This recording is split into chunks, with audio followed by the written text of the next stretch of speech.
Salam kerahiman. Hari ini kita ketemu lagi. Kita mau bahas tentang kerasulan kerahiman ilahi. Jadi devosi kepada kerahiman ilahi itu ada 5 cara. Dan sekarang kita mau bahas tentang penyebarluasan devosi kepada kerahiman ilahi, kerasulan kerahiman ilahi, atau bisa juga disebut episode yang E ya. Baik, kita mulai semuanya.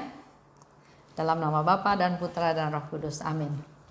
Allah Bapa yang Maha Baik, tak henti-hentinya kami bersyukur dan berterima kasih atas segala rahmat yang Kau berikan kepada kami. Dan pada hari ini kami kembali berkumpul untuk membahas tentang kerasulan kerahiman ilahi, yaitu salah satu dari 5 cara berdevosi kepada kerahiman ilahi. Urapilah kami semua ya Tuhan, bukalah hati kami, telinga kami, panca indera kami, dan keseluruhan keberadaan kami, supaya kami bisa ikut serta dalam pengajaran ini dan semakin mengerti akan kehendak-Mu. Kemuliaan kepada Bapa dan Putra dan Roh Kudus, seperti pada permulaan sekarang, selalu dan sepanjang segala abad. Amin. Dalam nama Bapa dan Putra dan Roh Kudus. Amin. Ya, kita mulai tentang kerasulan kerahiman ilahi. Ini juga akan dibagi dalam 2 sesi. Dalam Diary Faustina dibicarakan ada beberapa wahyu tentang kerasulan kerahiman ilahi. Yang pertama kita lihat ya dari 378. 378 itu terjadi pada bulan Februari 1935. Sebelum doa Koronka ya, ini terjadinya. Ketika aku sedang berbicara dengan pembimbing rohaniku, yaitu Pastor Sopotsko ya. Sebelumnya Suster Faustina juga mendapat 2 kali vision, penglihatan siapa yang akan menjadi bapak pengakuannya. Jadi memang sebelum bertemu dengan Sopotsko, Suster Faustina sudah dapat penglihatan 2 kali tentang pastor ini, pastor yang akan menjadi bapak pengakuannya.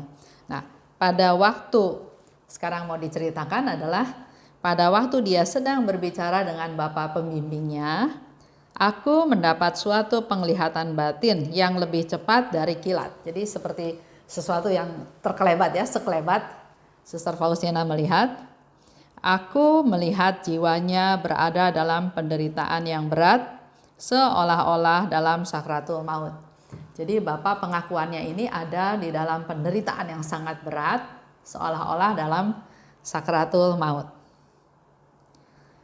Dan tidak banyak jiwa yang disambar Allah dengan api itu. Penderitaan itu muncul dari karya ini. Ya, jadi sekarang sudah mulai masuk ya ke tema hari ini, yaitu tentang kerasulan kerahiman ilahi.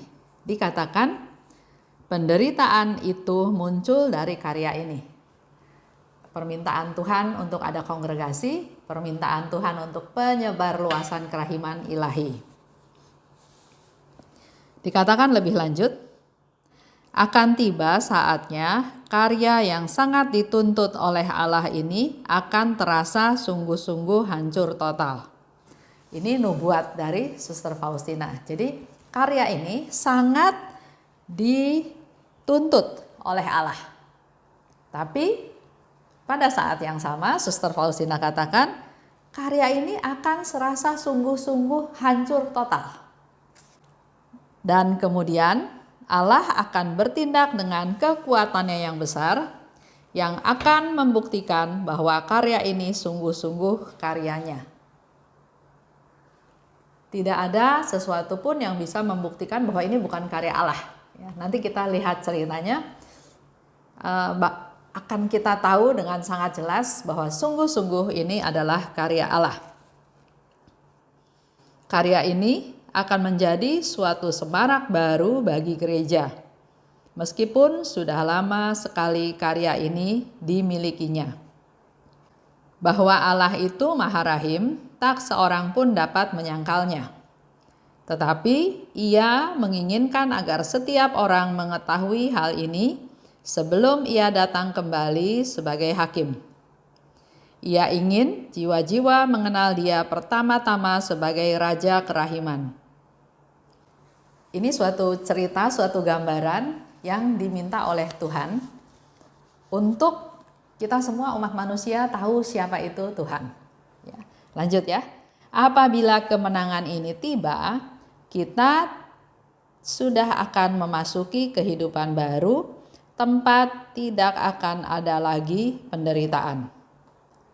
Tetapi sebelum ini terjadi, jiwamu, yaitu jiwa pembimbing rohaninya, akan kenyang dengan kepahitan, yakni waktu menyaksikan kehancuran usaha-usahamu. Tetapi kehancuran ini hanyalah semu, sebab apa yang sudah diputuskan Allah tidak akan Ia ubah. Memang kehancuran ini akan semu, tetapi penderitaan itu akan sungguh nyata. Kapan semua ini akan terjadi, aku tidak tahu. Berapa lama akan berlangsung, aku tidak tahu. Ya, kita coba cerna satu-satu.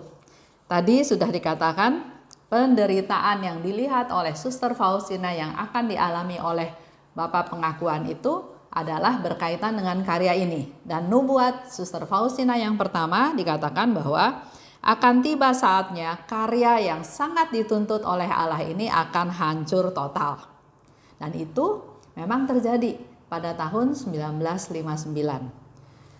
Suster Faustina katakan hal ini pada tahun 1935. Dan memang di bagian akhir tadi dikatakan kapan semua ini akan terjadi, aku tidak tahu. Berapa lama akan berlangsung, aku juga tidak tahu. Suster Faustina meninggal pada tahun 1938. Sedangkan larangan dari penyebar luasan devosi kepada kerahiman ilahi ini terjadi pada tahun 1959. Tahun 1959 dikeluarkanlah suatu surat dekret ya, Notificatio Congregasi Suci untuk Ofisi Kudus. Itu resminya pada tanggal 6 Maret 1959 yang isinya melarang penyebaran devosi kerahiman ilahi ini. Jadi devosi kepada kerahiman ilahi yang sudah mulai diwartakan, diberitakan, diinformasikan oleh Pastor Sopocko, dia pada waktu itu juga membuat leaflet, membuat brosur, membuat doa koronka, membagikan gambar kerahiman ilahi. Ini semua dilarang. Padahal waktu itu sudah menyebar ya, sudah menyebar kemana-mana, tapi oleh Vatikan dilarang pada tahun 1959. Otomatis semua gambar kerahiman ilahi yang ada di gereja disingkirkan. Imam, yaitu para romo, tidak boleh lagi berkhotbah tentang kerahiman ilahi atau tentang ajaran devosi kepada kerahiman ilahi ini. Juga Pastor Sopocko yang dianggap menyebarluaskan devosi ini ditegur oleh tahta suci dan dia harus menanggung banyak siksaan-siksaan batin, banyak siksaan-siksaan yang lain ya yang harus dia tanggung. Karena yang terjadi seperti kita tahu kan, devosi kepada kerahiman ilahi itu adalah apa yang dikatakan oleh Yesus kepada Suster Faustina. Dan semuanya dicatat dalam diary-nya Suster Faustina. Yesus minta supaya gambar kerahiman ilahi dihormati secara meriah. Apa yang dilakukan oleh Suster Faustina? Ya, dia bercerita kepada Pastor Sopocko. Yesus minta lagi supaya gambar ini diberkati secara publik, secara meriah, dan dia menghendaki adanya pesta kerahiman. Juga melalui Pastor Sopocko. Minta lagi tentang penyebar luasan doa koronka. Jadi apa yang disampaikan oleh Yesus kepada Suster Faustina? Suster Faustina seorang biarawati yang juga tingkatannya rendah, yang aktivitasnya juga hanya di biara ke biara, otomatis yang menjadi bagian pemasaran ya, atau yang menjadi orang yang harus mempropagandakan ini adalah Pastor Sopocko. Akibatnya pada waktu devosi ini dilarang, Pastor Sopocko mendapat teguran keras dari Vatikan mengenai devosi ini. Nubuat yang kedua seperti tadi dikatakan oleh Suster Faustina, dan kemudian Allah akan bertindak dengan kekuatan yang besar yang akan membuktikan karya ini sungguh-sungguh karyanya. Jadi nubuat pertama devosi ini di-ban itu terjadi pada tahun 1959. Tapi di situ dikatakan lagi akan dibuktikan bahwa ini adalah karya Tuhan. Karya ini akan menjadi semarak baru untuk gereja. Nah, itu kita bisa lihat nubuat yang kedua ini mulai digenapi juga, yaitu pada tahun 1978. Tepatnya 30 Juni 1978. Jadi walaupun devosi ini di-ban, devosi ini nggak boleh berkembang, walaupun gambar-gambar kerahiman diturunkan, nggak boleh khotbah lagi tentang devosi kepada kerahiman ilahi, tapi di Krakow gambar kerahiman ini tetap ada karena banyak orang yang datang ke situ berdoa, mengalami kesembuhan, mengalami mukjizat. Jadi susternya waktu itu tanya kepada salah satu romo di sana, bagaimana di sini? Karena banyak umat datang. Romonya bilang ya sudah nggak apa-apa, tetap aja digantung karena memberikan fasilitasi kepada mereka yang datang berdoa dan memperoleh mukjizat kesembuhan. Di samping itu, proses daripada devosi ini dibuka kembali, dipelajari kembali. Penyebab kenapa devosi ini dilarang adalah karena buku catatan Suster Faustina yang dibuat oleh Suster Faustina itu kan dia sekolah hanya sampai kelas 3 SD ya. Jadi kita bisa bayangkan juga bagaimana tulisannya, bagaimana penyampaiannya, karena itu diary, itu suatu relasi hubungan antara Suster Faustina dan Tuhan. Pada waktu Suster Faustina sudah meninggal, diary itu dicoba untuk dilengkapi, dibikin bagus, dibikin lebih sesuai lah ya, seolah-olah seperti itu oleh suster yang punya pendidikan lebih tinggi ya, diartikan supaya kalimatnya mungkin menjadi lengkap. Tapi akibatnya artinya jadi berbeda. Justru karena hal itulah devosi ini di-ban, dilarang oleh Vatikan untuk terus beredar. Perubahan pimpinan, perubahan uskup, perubahan atasan ya, akhirnya pada waktu Bapak Paus Yohanes Paulus II menjadi uskup di sana, menjadi kardinal, itu mulai dibuka kembali. Masalah devosi kepada kerahiman ilahi ini mulai dibuka kembali, dipelajari lagi, dikumpul-kumpulkan lagi semua dokumen-dokumen aslinya.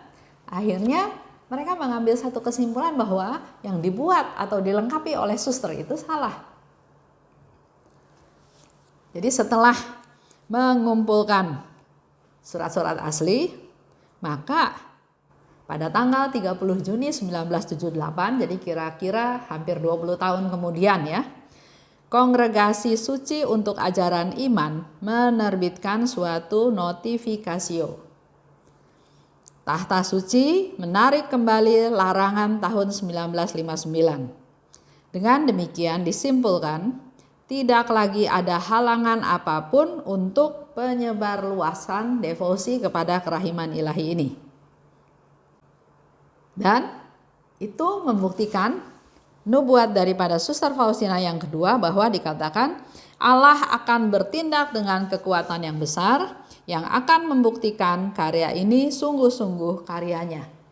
Tidak ada sepengetahuan saya, sejauh yang saya tahu, tidak ada sesuatu devosi yang sudah dilarang oleh Vatikan kemudian diizinkan kembali untuk disebarluaskan kecuali devosi kepada kerahiman ilahi. Jadi di sini menjadi satu bukti juga itu adalah karya Allah yang sungguh-sungguh besar. Ini sungguh-sungguh karya Allah, bukan karya daripada manusia ya. Karena sudah di-ban, sudah selama 20 tahun nggak boleh beredar, nggak boleh disebarluaskan, tapi dengan adanya penyelidikan lagi, maka akhirnya devosi ini boleh berkembang. Bahkan di situ dikatakan karya ini akan menjadi suatu semarak baru bagi gereja. Meskipun sudah lama sekali karya ini dimilikinya. Kalau kita lihat dari Alkitab, dari Perjanjian Lama, dari awal, dari kitab Kejadian, itu semua sebetulnya bicara tentang Allah yang Maha Rahim. Tapi mungkin kurang fokus ya, kurang ditekankan sehingga dikatakan di sini karya ini akan menjadi semarak baru bagi gereja.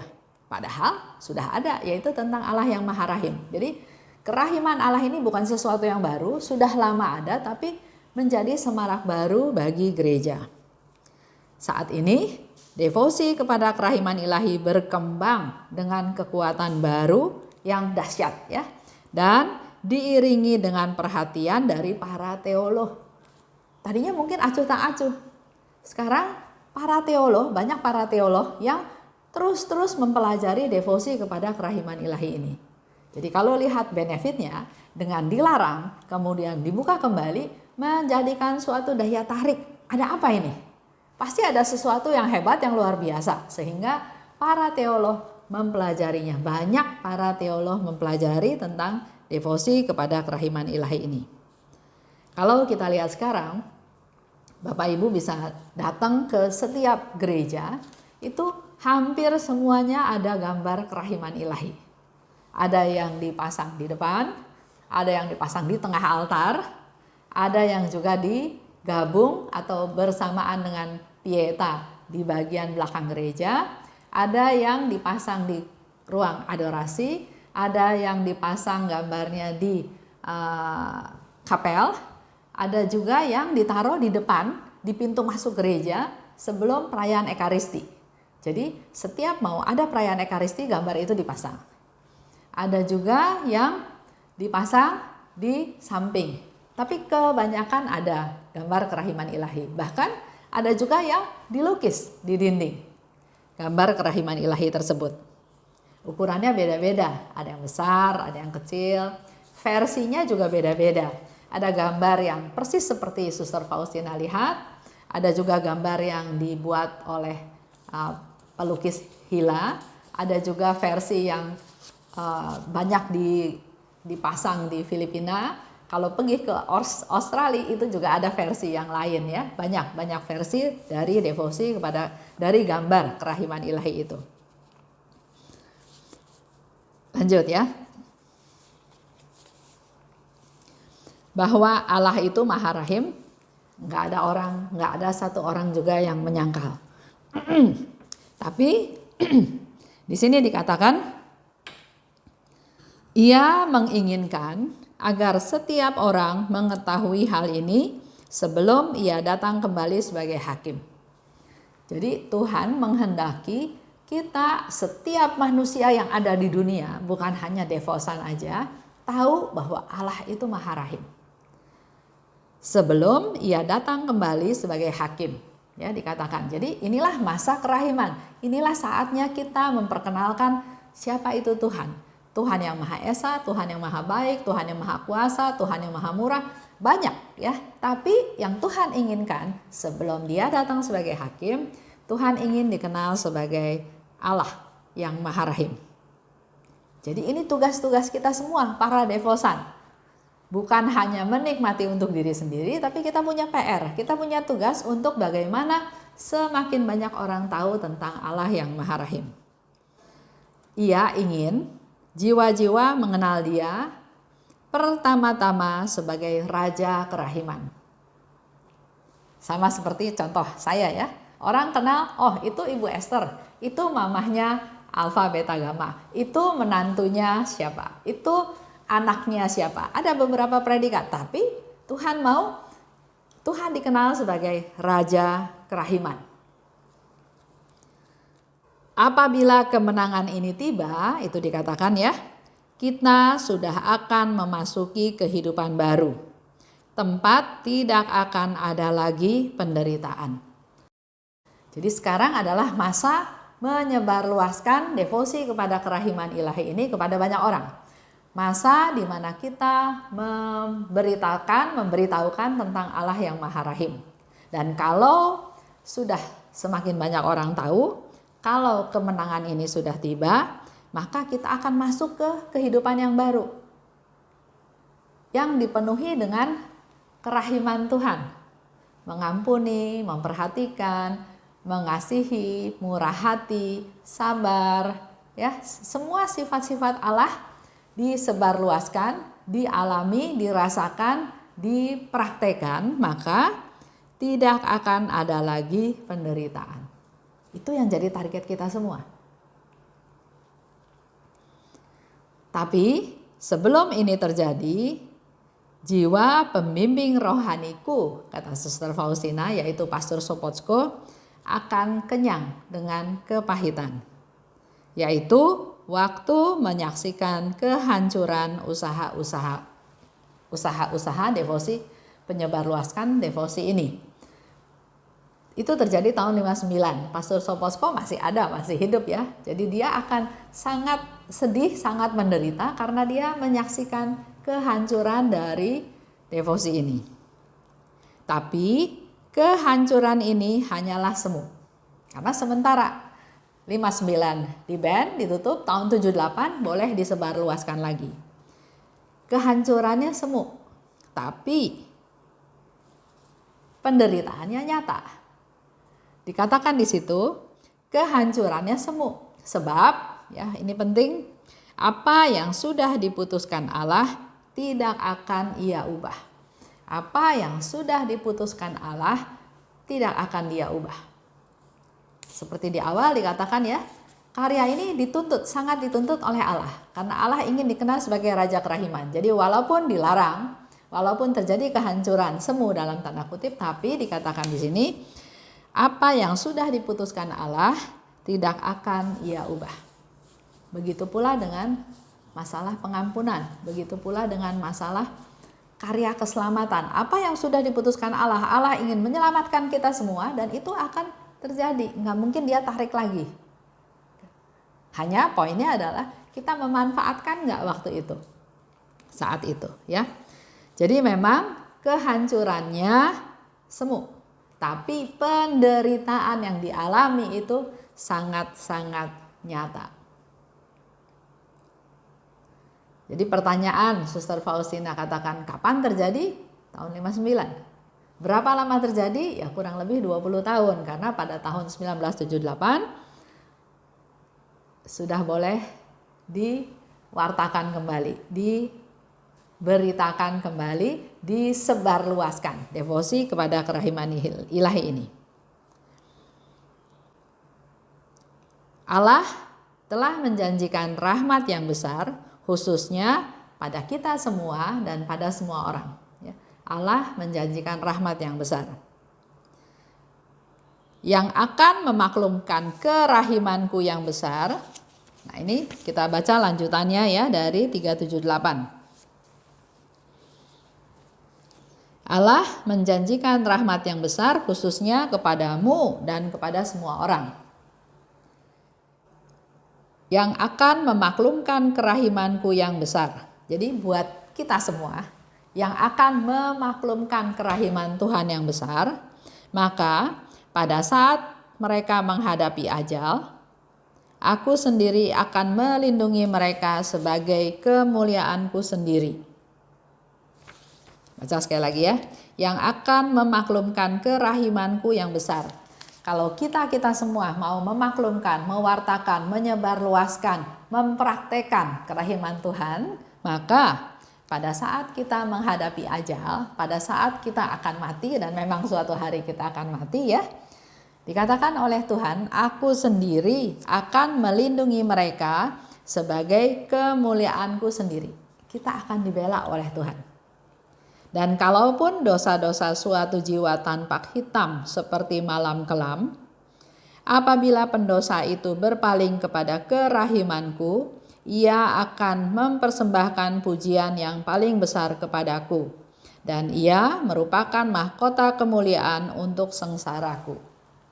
Sebesar apapun dosanya orang itu, tapi kalau dia berpaling kepada kerahiman Tuhan, maka itu sebagai satu pujian yang paling besar kepada Tuhan dan merupakan mahkota kemuliaan untuk sengsaraku. Artinya sengsaranya Yesus tidak disia-siakan, tapi menjadi mahkota untuk sengsaranya karena orang itu berpaling pada Tuhan, orang itu bertobat, orang itu bisa merasakan menerima kerahiman Tuhan. Apabila suatu jiwa memuji kebaikanku, setan akan gemetar di hadapannya dan melarikan diri ke dasar neraka yang paling dalam.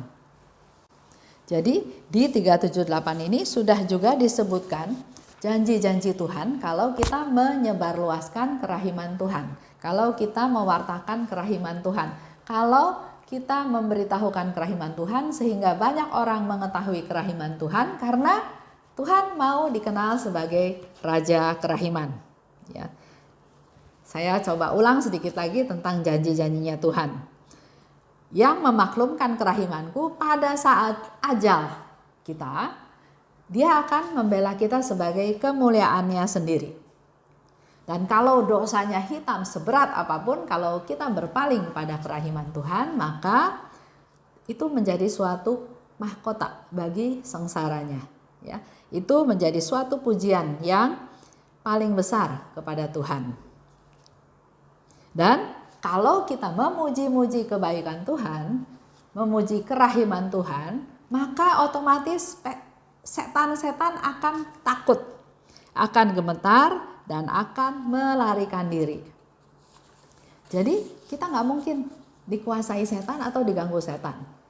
Banyak orang yang kalau pergi ke satu tempat, udah mulai malam, atau katanya begitu masuk ruangan, merasakan badannya nggak enak, merasakan ada sesuatu. Bahkan pernah ada teman cerita bahwa dia waktu tidur di hotel, dia melihat di ranjangnya, di sampingnya itu ada sesuatu yang tidur juga di situ. Terus dia juga pernah ada satu lagi teman yang cerita bahwa dia lagi mandi, dia merasa ada yang melototin dia di kamar mandi ya. Banyak hal-hal yang dirasakan seperti itu. Nah, di sini Tuhan bilang bahwa kalau kita menyebarluaskan kerahiman Tuhan, kalau kita mewartakan kebaikan Tuhan, maka kita akan lebih berkuasa. Setan-setan malah takut, bukan ganggu kita lagi. Dia malah takut lari ke neraka yang paling dalam. Jadi menurut saya buat kita semua, bukan kita harus perang sama setan, bukan kita sendirian jadi cari teman atau melakukan apa ya. Tapi menurut saya dengan kata-kata ini bahwa kalau kita mewartakan kebaikan Tuhan, kalau kita melaksanakan kebaikan-kebaikan, setan otomatis takut. Kita kan baik putih berarti ya. Si setan itu kan selalu bisikin yang jahat. Kalau kita selalu melakukan hal-hal yang baik, setan itu nggak bakal bisa menguasai kita. Tapi kalau kitanya mulai, waduh takut ini, takut itu, ya ceritanya lain lagi ya. Jadi yang penting kita berdoa, kita minta kekuatan dari Tuhan, dan ini janjinya Tuhan dikatakan, apabila jiwa memuji kebaikanku, setan akan gemetar dan dia akan lari. Lanjut, itu terjadi tadi pada tahun 1935 ya, nubuat atau bicara tentang penyebarluaskan kerahiman ilahi pada tahun 1935. Tahun 1937, Yesus bilang lagi pada Suster Faustina, tepatnya pada tanggal 4 April 1937. Kita lihat di diary nomor 1075. 1075 di sana dikatakan, jiwa-jiwa yang menyebarkan devosi kepada kerahiman ilahi akan kulindungi seumur hidupnya, seperti seorang ibu yang penuh kasih sayang melindungi bayinya. Dan pada saat kematiannya, aku tidak akan tampil sebagai seorang hakim bagi mereka, tetapi sebagai juru selamat yang maha rahim. Nah, ini saya cerita sedikit ya. Jiwa-jiwa yang menyebarkan devosi kepada kerahiman ilahi. Mungkin ada yang tanya, kenapa saya Esther jadi devosan kerahiman ilahi? Kalau tahu ceritanya, ya sebetulnya ternyata Tuhan itu sudah membimbing dari awal. Ya, begitu pula menurut saya Bapak Ibu sekalian. Pertama, saya bukan orang yang aktif, orang yang biasa-biasa saja. Bahkan saya dibaptis itu pada waktu saya sudah berumur 15-16 tahun. Itu pun karena saya sekolah di sekolah Katolik. Saya dibaptis, saya biasa, umat biasa, tidak ada aktivitas apa-apa. Bahkan sampai menikah, sampai punya anak juga ya, 1, 2, 3. ya biasa aja. Malah mungkin jadi kayak kewajiban aja ke gereja. Oke, ke gereja Minggu, kalau udah ke gereja satu kewajiban selesai gitu ya. Tapi dalam perkembangan saya diajak ikut dalam persekutuan doa. Saya tumbuh di sana, di dalam persekutuan doa beberapa tahun ya. Kemudian ada sekolah evangelisasi, mulai terbentuk satu komunitas ya, di mana saya melihat bahwa kita yang sudah selesai evangelisasi sebetulnya bisa membantu angkatan berikutnya yang baru mulai ikut evangelisasi. Kita datang, kita dampingi, ajak ngobrol waktu istirahat ya, supaya mereka tetap punya semangat untuk bisa menyelesaikan kursus evangelisasi tersebut. Terbentuklah komunitas untuk para mentor ceritanya gitu. Nah, setelah itu dalam perjalanan ada pro kontra ya, ada pro kontra sampai akhirnya kita udah nggak jadi mentor-mentor lagi untuk mendampingi para peserta evangelisasi. Tapi kelompok mentor ini menjadi satu kelompok komunitas akhirnya. Pertemuannya rutin, ada doa koronka, ada doa rosario. Oh, waktu itu belum ada doa koronka ya. Jadi ada pertemuan rutin aja, ada misa, perayaan Ekaristi setiap bulan, ada pengajaran. Terus berkembang sampai suatu hari komunitas ini tadinya diterima oleh paroki menjadi tidak diterima. Jadi kita bingung, kita sudah ngumpul setiap minggu, kita bersaudara, tapi dikatakan tidak diakui dalam tanda kutip. Waktu itu lagi rame Sungai Yordan. Wah, jangan-jangan bisa ngalir kemana-mana ya, saya juga takut. Jadi akhirnya kita datang ke KAJ, ngobrol sama salah satu Romo Vikep waktu itu, dikatakan boleh bikin komunitas kategorial ya, tapi jangan komunitas hangat-hangat tai ayam, dia bilang gitu ya. Harus punya ciri khas. Kita berunding lah, ciri khasnya apa? Karena Romo Vikep udah bilang jangan asal-asalan. Pada waktu yang bersamaan, saya dan suami saya sedang ikut kursus KPKS. Di sana kenalah sama Bapak Stephen Lex yang suka menjelaskan tentang devosi kepada kerahiman ilahi. Sekali-sekali undang juga Pak Stephen untuk hadir untuk memberikan renungan tentang devosi ini. Nah, akhirnya kita sepakat, oke, kalau gitu kita punya ciri khas, komunitas kita punya ciri khas yang berdevosi kepada kerahiman ilahi. Kita datang lagi ke Romo Vikep, kita jelaskan bahwa kita punya komunitas yang berdevosi kepada kerahiman ilahi. Oh, bagus, kata Romo. Lanjutkan. Nah, akibatnya kita ngaku berdevosi kepada kerahiman ilahi, tapi kita nggak tahu apa-apa. Nah, disitulah Tuhan memimpin, akhirnya kita mendalami devosi ini bersama-sama dengan seluruh anggota komunitas.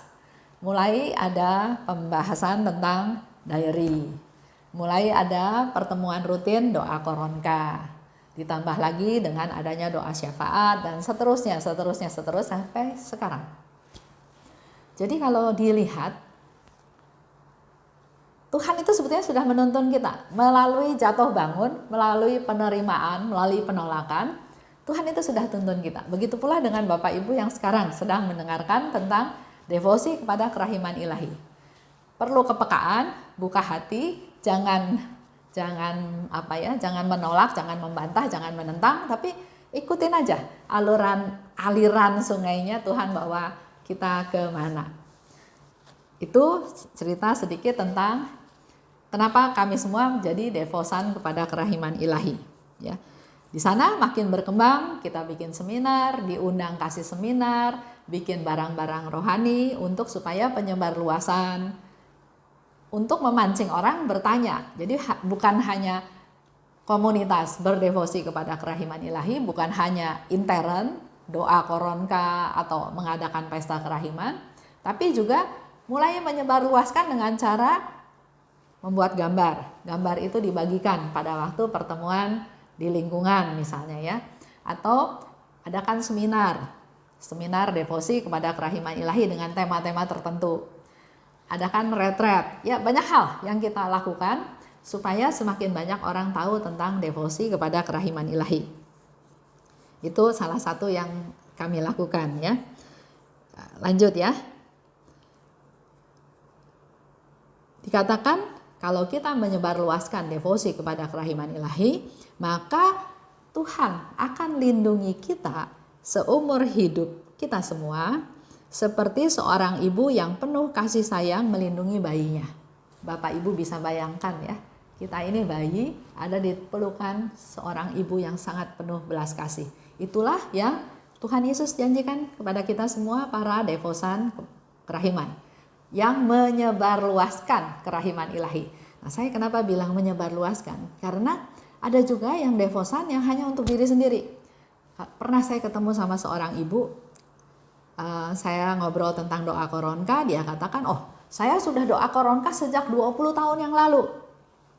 Saya tanya, ibu doa sama siapa? Doa sendiri di kamar.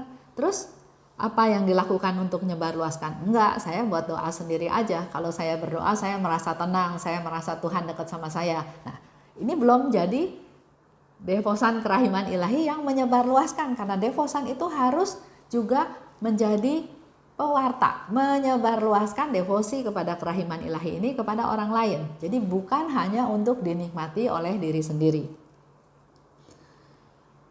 Lanjut ya, Yesus bilang lagi, pada saat kematiannya, pada saat kita mati, aku tidak akan tampil sebagai seorang hakim bagi mereka, tetapi sebagai juru selamat yang maha rahim. Di nomor yang lalu dikatakan kalau kita mati saat menjelang ajal, dia akan datang dan membela sebagai kemuliaanku sendiri, kata Tuhan ya. Nah, di sini di 10:75 dikatakan kalau kita pada saat kematian, Tuhan datang bukan sebagai hakim yang adil, tapi sebagai juru selamat yang maha rahim. Jadi kita nggak diadili, kita malah dibela sama Tuhan sebagai kemuliaannya. Karena Tuhan datang bukan sebagai hakim yang mau mengadili, tapi sebagai juru selamat yang maha rahim. Karena dikatakan lagi oleh Tuhan, pada saat terakhir itu, yaitu pada saat kita sekarat, ya, jiwa tidak akan mempunyai senjata apapun untuk membela diri kecuali kerahimanku. Kita nggak punya senjata apa-apa untuk membela diri. Bahkan sekarat itu udah nggak bisa apa-apa, udah koma, udah kesakitan ya, udah nggak punya apa-apa. Dan di sini Tuhan katakan kecuali kerahimanku. Nah, kita coba cerita sedikit tentang orang-orang yang menjelang ajal, yang sekarat. Di 1798, nanti Bapak Ibu bisa lihat ya, di 1798. Di situ dikatakan ada seorang yang menghadapi ajal di tengah siksaan-siksaan yang berat. Ini satu gambaran yang Suster Faustina kasih tahu bahwa orang saat menghadapi ajal sekarat itu ada ketakutan, ada siksaan yang begitu berat, ya. Dan di sana ternyata si yang sakit itu sedang dikelilingi oleh bayangan-bayangan hitam. Dan otomatis keluarganya ya ada di situ, di sekeliling si yang sakit itu. Tapi ada banyak bayangan-bayangan hitam, himpunan roh jahat. Suster Faustina berdoa, roh-roh jahat itu melarikan diri dengan suatu teriakan, suatu kemarahan ya, tapi kalah dengan doa Suster Faustina, doa koronka. Jadi pada waktu didoakan doa koronka, si roh-roh jahat ini lari dengan suara yang sangat mengerikan. Dan setelah nggak ada bayangan-bayangan hitam itu, nggak ada roh-roh jahat itu, maka jiwa itu dengan tenang beristirahat dalam Tuhan. Akhirnya dia meninggal dengan tenang dan beristirahat dalam Tuhan. Kita lihat lagi di 1684. 1684, di situ Suster Faustina bilang, dia berdoa mempersatukan diri dengan mereka yang sedang menghadapi ajal. Tujuannya supaya mereka memperoleh kerahiman Tuhan. Jadi mungkin yang saya bayangkan, Suster Faustina berdoa membayangkan orang-orang yang sedang menghadapi ajal, yang sedang sekarat, dia bersama-sama dengan jiwa itu berdoa kepada Tuhan supaya Tuhan memberikan kerahimannya, memberikan rahmat pengampunan kepada jiwa yang sedang sekarat tersebut. Kita lihat lagi ya di 16:39. Suster Faustina cerita, di dalam roh aku mendampingi jiwa yang menghadapi ajal. Jadi bukan kita harus datang ada di samping orang yang sedang sekarat, tapi di dalam roh juga kita bisa berdoa untuk jiwa-jiwa yang sedang menghadapi ajal. Dan di dalam doanya itu, Suster Faustina katanya berhasil membangkitkan pengharapan akan kerahiman Allah terhadapnya. Jiwa itu hampir saja putus asa. Kalau ingat atau kalau Bapak Ibu pernah dengar salah satu tema menggali rahmat ilahi di YouTube saya, itu juga saya pernah cerita satu hal di mana ada orang yang sudah sekarat, sudah mau meninggal, dan dia merasa Tuhan nggak mungkin mengampuni dosa dia karena dia sangat-sangat berdosa. Tuhan nggak mungkin bisa mengampuni dosa-dosa dia. Dan di sana Suster Faustina datang meminta kepada salah satu romo untuk berdoa buat si yang sekarat ini. Yang sekarat marah-marah, nggak mau didoain sama romo. Romo ini pergi ke kapel berdoa, dan waktu mau pulang dibilang lagi sama Suster Faustina untuk berdoa buat yang sekarat ini. Akhirnya romo ini masuk lagi ke ruang si sakit. Dia bilang, saya nggak mau berdoa buat kamu karena yang sakit marah-marah nggak mau didoain ya. Tapi romo ini bilang, saya hanya duduk di samping pembaringan kamu, saya mau berdoa. Tapi saya nggak berdoa buat kamu, saya nggak ajak kamu berdoa. Yang sakit bilang, oh silahkan kalau mau berdoa, jangan doain saya, jangan minta saya berdoa. Nah di sana si romo berdoa, koronka, demi sengsara Yesus yang pedih, tunjukkanlah belas kasih-Mu kepada kami dan seluruh dunia. Itu diulang-ulang. Si sakit lama-lama nggak tahan juga dengar itu. Dia bilang, jangan doa seperti itu. Nggak mungkin Tuhan itu mengampuni saya. Nggak mungkin Tuhan itu begitu rahim sampai mau memaafkan dosa-dosa saya. Gitu. Jadi si romo tanya, loh memangnya kenapa? Kenapa kamu nggak percaya bahwa Tuhan itu maha rahim, Tuhan itu bisa mengampuni dosa kamu? Kemudian dia berceritalah. Menurut dia, dosa dia itu sangat besar dan Tuhan nggak mungkin ampuni kesalahan dia. Ternyata ceritanya dia itu menjaga palang kereta api, palang kereta api, di mana ada mobil lewat, dia lalai melakukan tugasnya sehingga mobil itu ketabrak kereta api dan semua yang ada di mobil itu meninggal. Dia merasa sangat berdosa. Romo mendengar cerita itu, dia juga jadi tertarik. Kapan kejadiannya, di mana kejadiannya? Akhirnya Romo itu bilang, kamu tahu nggak? Itu adalah papa mama saya yang meninggal. Saya memang tidak ikut dalam mobil tersebut sehingga saya tidak meninggal. Tapi saya sudah jauh-jauh hari memaafkan kamu, memaafkan orang yang menyebabkan keluarga saya meninggal. Nah di sana ya, yang sakit ini merasa, wah Tuhan itu sungguh luar biasa. Dia pikir dia nggak mungkin diampuni, tapi ternyata si Romo ini yang salah satu anak daripada yang meninggal tersebut sudah mengampuni dia. Nah di sana terjadilah pertobatan. Dia punya pengharapan lagi. Dia tahu bahwa Tuhan itu maha baik, maha kasih, maha pengampun. Dia punya pengharapan lagi. Akhirnya dia bertobat, dia menerima sakramen tobat. Setelah itu selesai, ya udah Romonya pergi. Sebelum pergi dia cari lagi suster yang suruh dia.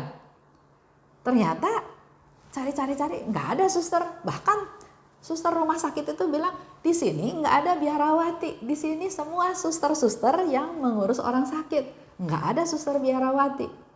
Romonya bilang, suster biarawati yang kasih tahu saya. Di situ ya, betul-betul suster Faustina, Santa Faustina masih datang untuk menyelamatkan mereka yang berdosa, untuk menyelamatkan mereka yang tidak punya pengharapan. Di sini dikatakan di 16:39, aku mendampingi jiwa yang menghadapi ajal. Aku berhasil membangkitkan pengharapan akan kerahiman Allah terhadapnya. Tadinya jiwa ini sudah hampir putus asa. Dia berpikir nggak mungkin Tuhan mengampuni dia. Nah, kita baca di 15:65 ya. Banyak sharing tentang orang-orang yang sedang sekarat. 15:65. Ketika aku masuk ke kapel sejenak, Tuhan berkata kepadaku, "Putriku, tolonglah aku menyelamatkan seorang berdosa yang menghadapi ajal.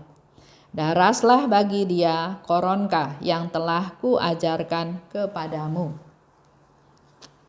Ketika aku mulai mendaras koronka, aku melihat orang yang menghadapi ajal itu di tengah siksaan dan pergulatan yang mengerikan. Malaikat pelindungnya sedang membela dia, tetapi sungguh ia tidak berdaya menghadapi besarnya kepapaan jiwa itu. Suatu himpunan besar roh-roh jahat sedang menantikan jiwa itu. Tetapi ketika aku mendaras koronka, aku melihat Yesus persis seperti dilukis dalam gambar kerahiman ilahi. Berkas-berkas sinar yang memancar dari hati Yesus menyelubungi orang sakit itu, dan kuasa kegelapan pun berlarian dalam kepanikan. Orang itu menghembuskan napas terakhir dengan damai. Ketika aku sadarkan diri, aku tahu betapa pentingnya koronka bagi orang yang menghadapi ajal. Koronka meredakan murka Allah. Nah, di situ juga bahkan Yesus sendiri juga sebetulnya enggak rela kalau ada orang meninggal tanpa siap. Jadi Yesus bilang, "Tolonglah aku menyelamatkan seorang berdosa yang menghadapi ajal." Ada firman Tuhan juga bilang ya, "Aku tidak menghendaki kematian orang fasik."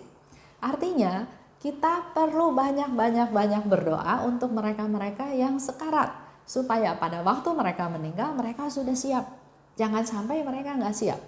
Buktinya di sini Tuhan Yesus datang minta pada Suster Faustina berdoa koronka buat seorang jiwa yang sedang menghadapi ajal. Yesus nggak mau ada orang yang kehilangan keselamatannya. Minta doakan doa koronka ya, itu dengan sangat jelas Yesus minta supaya kita berdoa doa koronka. Ada lagi, kita lihat di 13:17. Kita lihat ya. Kalau dengan satu dan lain cara suatu jiwa tidak mengamalkan belas kasihan, maka pada hari penghakiman ia tidak akan memperoleh kerahimanku. Ini menjadi satu peringatan buat kita semua ya. Dikatakan kalau dengan satu dan lain cara suatu jiwa tidak mengamalkan belas kasihan, artinya kita yang masih hidup di dunia ini, enggak berdevosi kepada kerahiman ilahi, kita harus mengamalkan belas kasihan. Tapi sebaliknya, orang yang sudah mengamalkan belas kasihan, walaupun dia bilang dia tidak berdevosi, tapi sebetulnya dia sudah devosi kepada kerahiman Tuhan, kepada kerahiman ilahi. Jadi di sini dikatakan kalau tidak mengamalkan belas kasihan, maka pada hari penghakiman ia tidak akan memperoleh kerahimanku. Ini jelas ya dikatakan oleh Tuhan Yesus. Buat kita semua yang hidup, kita perlu melakukan perbuatan belas kasih. Kalau cerita lagi yang bukan dari diary, yang saya alami adalah seorang ibu pernah cerita sama saya bahwa memang betul orang mau meninggal itu dikelilingi dengan roh-roh gelap, roh-roh hitam. Karena itu sendiri yang di-sharingkan oleh anaknya di kamar rumah sakit. "Mah, kok banyak bayangan hitam?" Mamahnya bilang doa Bapa Kami, doa Salam Maria. Besoknya anak itu bilang lagi, "Mah, masih banyak bayangan hitam di sini di ruangan ini." Mamahnya bilang doa Bapa Kami, doa Salam Maria. Hari ketiga, waktu mamahnya tengok anaknya bilang udah nggak ada bayangan hitam mah. Bahkan ada Bunda Maria. Dan sorenya dia meninggal. Itu sharing yang dikatakan oleh seorang ibu, betul, ternyata betul. Orang yang sedang menghadapi ajal itu dikelilingi oleh roh-roh jahat, bayangan hitam yang mau merebut jiwa tersebut. Pada saat dia meninggal, pada saat dia lepas, jiwa itu mau direbut. Jadi kita perlu menolong mereka, ya. Kalau kita sendiri biasanya kekuatannya, semangatnya kurang, ya. Tapi kalau di dalam komunitas kita ada kebersamaan, ada kesepakatan, ada saling support, ada saling bantu, ada yang mengajak, ada yang udah malas-malas, ada yang ajak, ayo pergi, kita kan perlu pelayanan. Ada yang jauh, nggak ada temannya, ada bisa ngajak yang lain yang ada kendaraan. Oke, harus pergi naik kendaraan umum, tapi kalau berdua, bertiga, berempat ada temannya, lebih semangat lagi. Di sana pun waktu berdoa koronka juga dengan doa dengan beberapa orang, otomatis lebih semangat, ya. Jadi di dalam komunitas itu, kalau bisa kita hidup dalam komunitas supaya ada kebersamaan, ada persaudaraan, ada pelayanan, ada kesehatian dalam pelayanan. Kita bisa melakukan untuk menolong mereka, ya. Kita melakukan misalnya kunjungan ke yang sakit. Yang sakit apakah di rumah, apakah di rumah sakit, didoakan sebentar, terus berilah gambar kerahiman ilahi. Bahkan ada yang sengaja minta, Bu Esther bisa nggak saya minta gambar kerahiman ilahi? Kenapa? Oh, saya mau kasih ke mama saya lagi sakit, ada di rumah sakit, tapi saya butuh gambar yang kecil buat taruh di samping ranjangnya, ya. Jadi inilah yang perlu dilakukan untuk melakukan penyebarluasan, sekaligus juga untuk bisa bercerita tentang Allah yang Maha Rahim. Kalau mereka sakit sekarat, kita bisa berdoa buat mereka, minta rahmat supaya mereka bisa berserah, supaya doa-doa kita juga bisa menjadi silih buat yang sedang sakit. Bahkan orang yang sakit ini pun kalau bisa dijelaskan, bisa menerima, bisa berserah akan sakit penyakitnya dan persembahkan kepada Tuhan segala penderitaannya untuk juga bisa menjadi silih. Kita juga bisa berdoa kepada mereka yang sakit supaya jiwanya tenang, ya. Kita memang nggak tahu, ya, dia akan sembuh atau akan meninggal. Tapi kita bisa berdoa untuk minta supaya jiwanya tenang. Tuhan memberikan yang terbaik. Apa-apa yang menjadi ganjalannya juga dia bisa lepaskan, dia bisa selesaikan. Karena ini penting, ya. Kadang-kadang kita datang ke yang sakit, orangnya udah dalam kondisi yang sudah sangat parah, ya. Tapi kita selalu berdoanya, Tuhan beri dia kesembuhan. Tuhan beri dia kesembuhan. Ya boleh ya. Menurut saya boleh doa seperti itu. Tapi akan lebih baik kalau kita melihat kondisinya memang sudah sangat parah. Bahkan kalau kita bisa tahu dari anggota keluarganya, apalagi dokter bilang sudah tidak ada harapan. Maka kalau kita pergi kunjungan kepada yang sakit seperti itu, kalau masih bisa diajak ngobrol, alangkah baiknya kita membawa pembicaraan ke arah supaya dia siap, supaya dia ikhlas. Pernah, ya, saya diminta datang ke satu teman yang sedang sakit. Masalahnya adalah si sakit nggak tahu bahwa dia sakit parah, karena anggota keluarganya nggak mau kasih tahu bahwa dia tuh sakit parah. Jadi dia masih berpikir bahwa nanti kalau saya sembuh, saya mau pulang ke rumah saya mau ini, saya mau itu, segala macam, ya. Padahal anggota keluarganya udah bilang udah nggak ada harapan, umurnya pun udah dihitung tinggal hitungan hari. Jadi ada satu dorongan, kalau nggak dikasih tahu, kasihan, ya. Kasihan nanti dia nggak pernah menyiapkan diri. Untung, ya, masih bisa ngobrol. Jadi ngobrol, dia cerita tentang pekerjaannya, cerita tentang pengalamannya, karena memang masih bekerja, ya. cerita ke sana ke sini sampai akhirnya dia bercerita betapa dia sakit hati sama bosnya.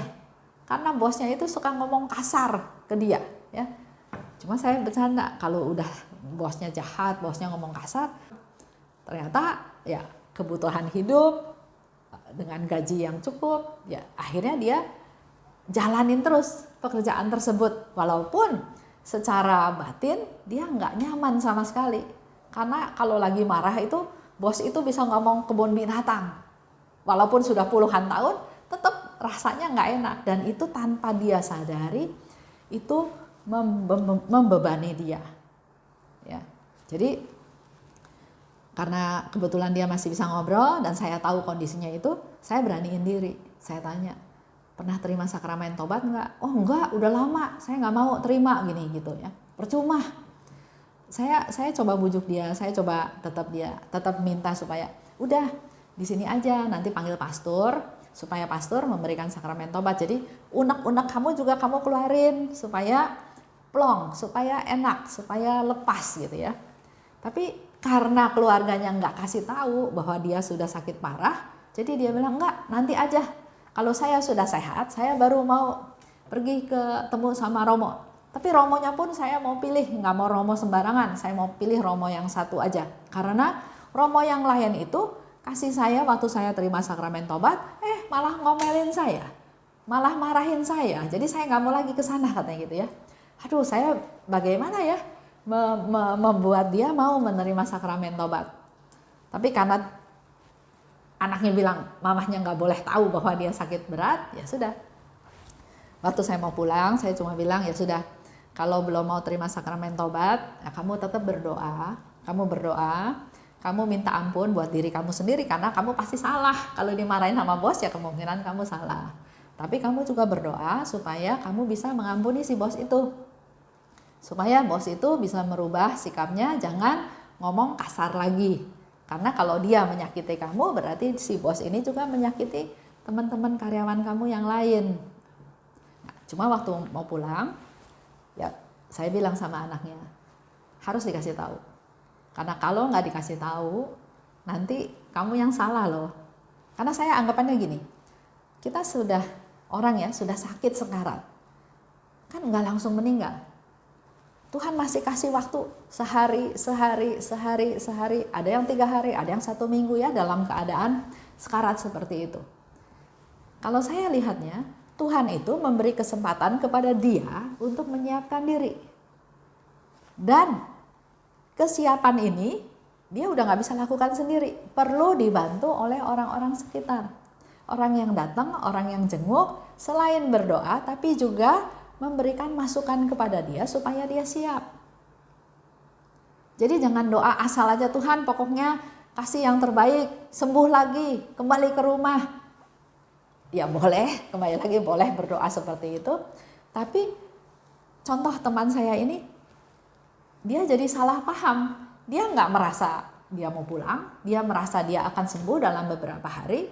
Jadi persiapan ke arah pulang itu nggak ada. Karena nggak boleh dikasih tahu, yang saya lakukan, satu-satunya yang saya lakukan, saya pulang, saya berdoa buat dia, supaya Tuhan menjamah dia, supaya dia punya satu kelegaan, satu kesiapan untuk pulang. Dan ternyata 2 hari kemudian dia pulang. Sayang ya, nggak terima sakramen tobat, tapi semoga dalam masa 2 hari itu dia ada pertobatan, ada jamahan, ada kesadaran, dan dia bisa minta ampun sama Tuhan sehingga dia siap pulang. Karena salah satu romo juga pernah cerita sama saya bahwa masa sekarat itu adalah sebetulnya betul-betul itu adalah masa persiapan dia pulang. Dan dikatakan tadi ya, nggak ada satupun yang bisa dia pegang sebagai senjata kecuali kerahimanku, kata Tuhan. Ya, maka kita yang melayani sebaiknya memberi arahan, persiapan, tuntunan supaya dia bisa ikhlas, supaya dia bisa lepas dari urusan duniawi. Lanjut. Nah, ini sekedar info aja, cerita ya. Di Roma itu ada museum. Museum Purgatorium. Saya juga baru baca. Nanti suatu hari kalau saya ke Roma lagi, saya juga mau datang. Di sana katanya menampilkan bukti-bukti kunjungan jiwa dari purgatorium ke dunia. Bukti-bukti itu ada dari abad ke-17 sampai abad ke-20. Gerejanya katanya nggak jauh dari Basilika Santo Petrus. Itu hanya sekedar info aja. Cuma mari saya mau ajak para devosan kerahiman dalam menyebarluaskan kerahiman Tuhan, khususnya buat orang yang sedang sekarat. Kita berdoa pada Tuhan dengan 3 hal ya. 1, minta Tuhan supaya memberi mereka istirahat kekal ya, buat yang sekarat ya. 2, supaya dia bisa melihat sinar abadi. Dan yang 3, semoga dia bisa beristirahat dalam damai. Bukan didoakan di depan yang sekarat ya, nanti dia kaget ya. Tapi kita berdoa dalam hati, atau kalau sudah tidak sadar, kita bisa doa ini, 3 hal ini. Lanjut, dikatakan lagi. Berbahagialah jiwa yang sepanjang masa hidupnya membenamkan diri dalam sumber kerahiman, sebab ia tidak akan dihadapkan pada pengadilan. Kita lihat lagi ya, tadi 10:75.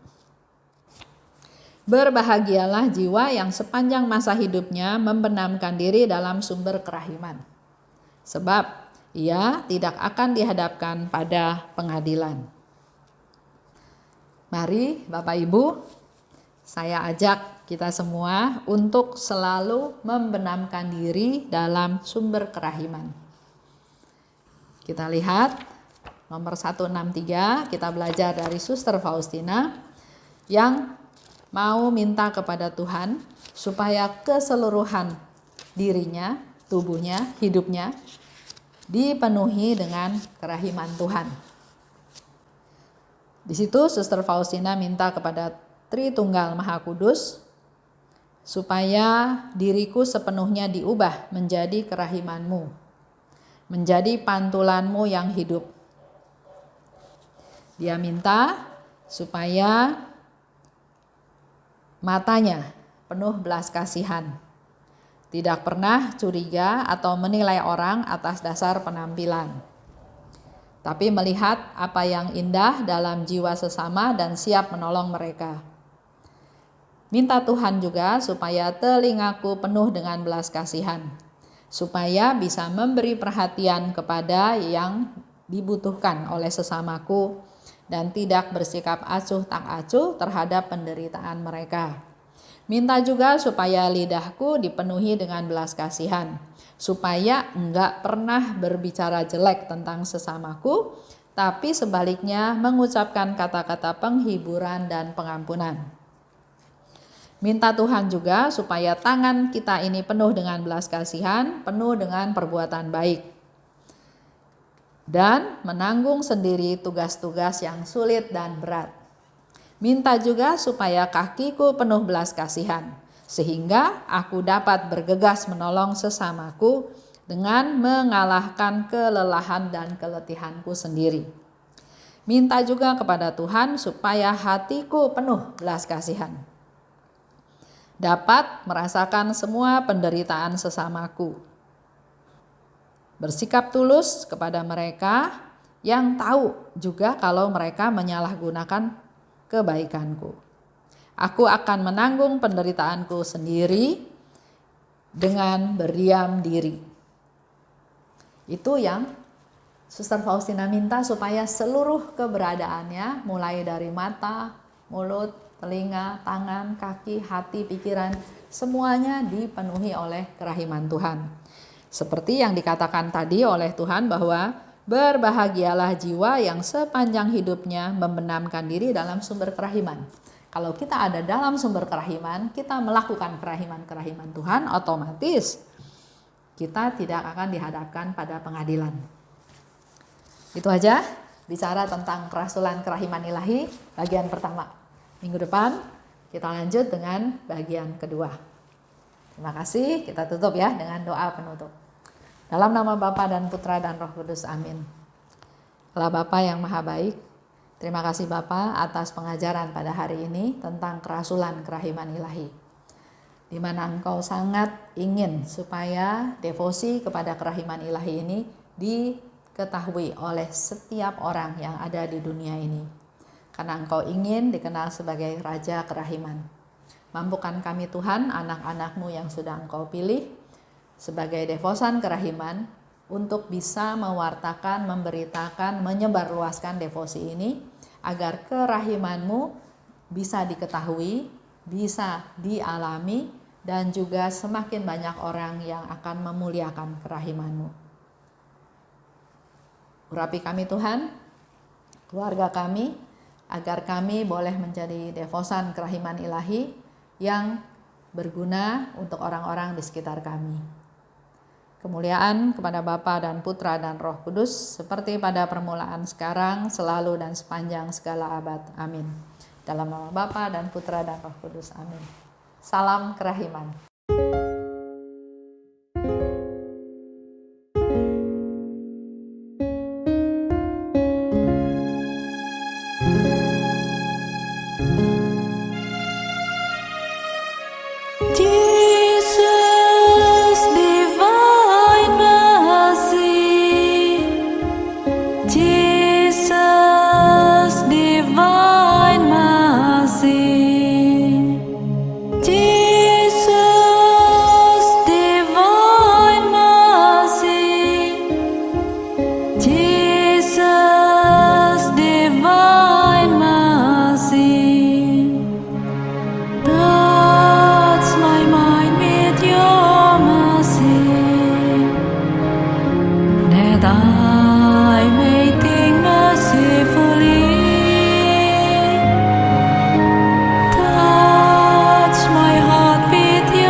I may sing your praises now and